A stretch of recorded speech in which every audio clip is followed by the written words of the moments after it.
Looks like I caught up on my sleep. It's really late in the morning. It's almost noon.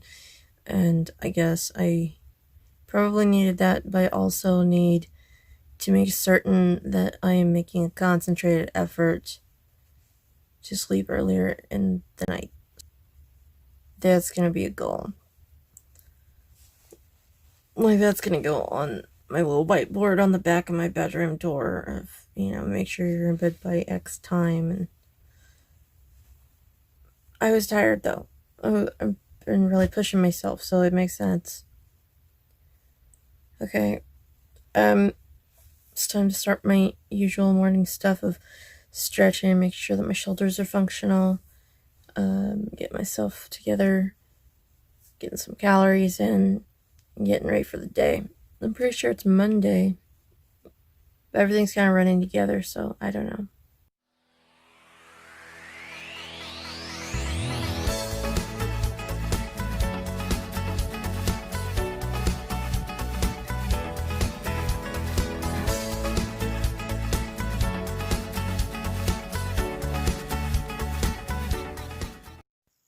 I feel like for this number, my scale owes me an explanation because that's not how this is supposed to work. So I don't know if my scale is messing with me or if my body is gaslighting me, but busting out of a plateau is not supposed to happen the very next day after you try to do something about it. I don't know what's going on. I do know I'm gonna stick to my plan and kind of track water intake and make sure that I'm staying back on my low carb, low calorie stuff. That was a whole lot of weird. And I went back and I looked at my weight going back for about a week and a half, and it's all stayed really solidly just above, just below, or right at 135. So the 133 this morning. Why? Immediately after getting that clip, I took some screenshots so that I would know what I was looking at. Ignore the low intake number on the 23rd there. This is my calorie intake. You can see my goal. You can see where I try to keep that little line in the green. Well, the amount I've been eating has definitely gone way up. But I've been staying in such a range that where I've got a calorie deficit. So here's my weight over the last couple of days, well, week or so, and you can see how it's kind of wiggling up and down a bit. There are a couple of days where I would put my weight here, but I wouldn't actually bother to log it in the app. And then when you back up to look at the weeks rather than the days, you can still see it's kind of not dropping as sharply as it used to. And I've been really stuck around the same weights for almost the whole month of November, it seems. Very close to 135. And this is going by the months. You can see I don't have such a drastic difference between September and October as I did between September and August. And I am seeing even less difference between October and November. So it feels like things are really petering out.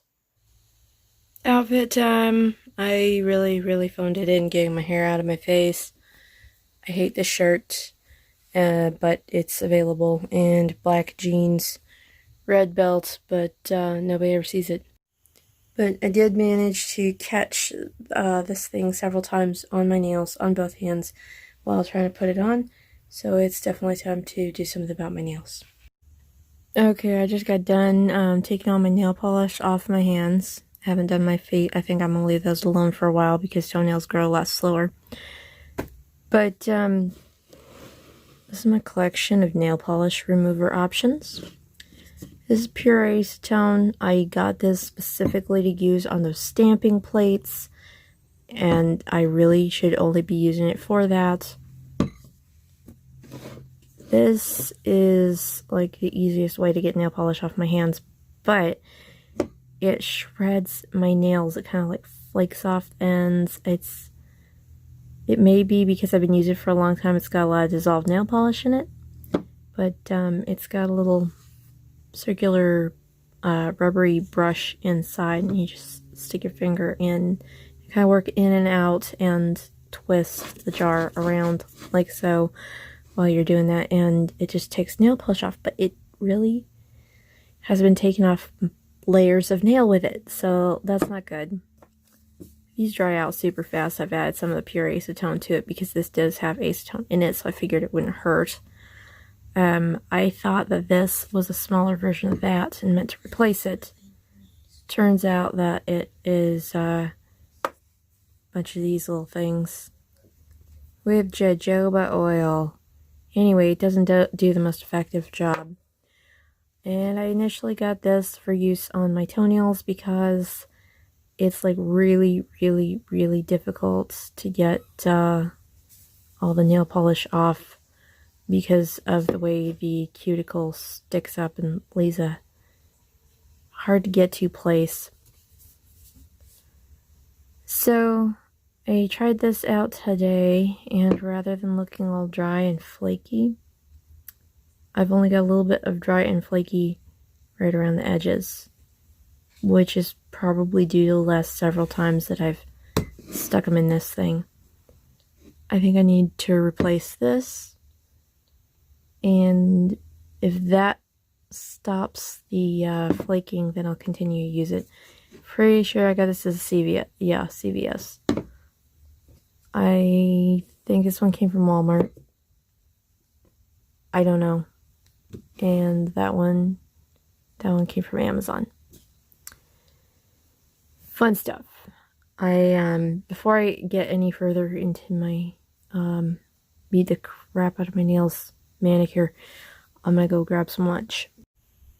Okay, lunch. 2 slices of sola bread, sun butter, and the Splenda version of red raspberry Smucker's preserves or jam. I'm not sure if it's preserves or jam. Whatever.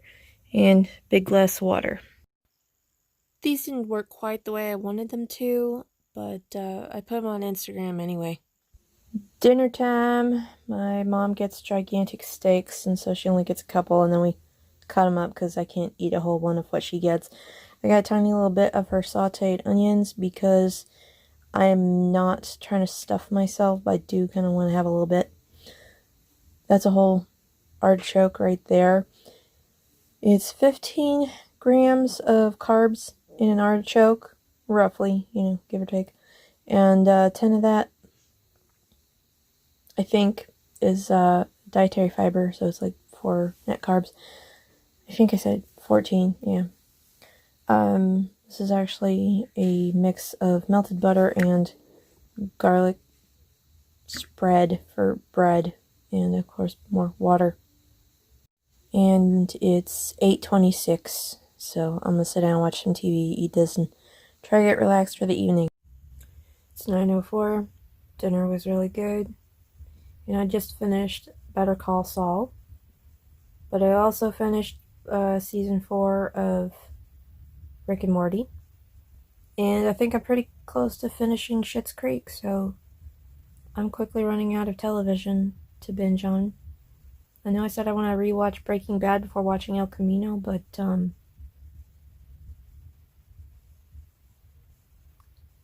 of want to drag somebody else in on that rewatch. I know it'll go fast once I actually get into it, though, so I guess I'll finish up Schitt's Creek first. But as for right now, so just finished Better Call Saul. I think I'm gonna just chill for a while. Now I'm gonna grab some ice cream, and the Rebel brand, of course, and top up my calories because I've got like 210 for the day left over, and I know the serving of that is 220, so close enough. I mean, that's still gonna leave me under 1,200 for the day, and I'm gonna go ahead and see if I can finish up Schitt's Creek. Then I'm gonna go try out my new curl milk styling cream or curl cream styling milk. I don't know. It's a Shea Moisture brand curly hair milk type styling product.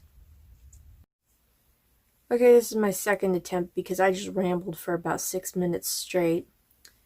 The time is 12:28, which is rough, but still not 3 a.m. or 3:30 either. So that's not too bad for me, considering that I don't have anything to get up in the morning for if I don't want to. I mean, I've got things I need to get done, but nothing pressing. My hair's not quite dry yet, but as you can see, it's holding shape well, I guess.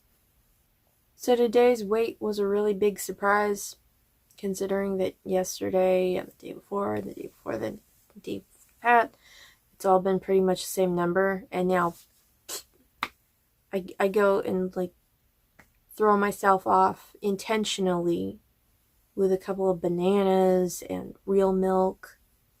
And I forgot how good real milk is in coffee. And now, out of nowhere, it's like, here's a new low. It's like, make up your mind. I think I need to go get myself another glass of water before bed. And log it, of course. I've been real good about that today. I don't usually log water because I'm drinking it constantly, because I'm constantly thirsty because of the whole low carb thing. Keto really makes people thirsty. That's what I'm told. I just throw this around here. I think that's it. I think I'm done for the night. I think I'm gonna go listen to some ASMR videos and call it done. So, thanks for sharing my day with me.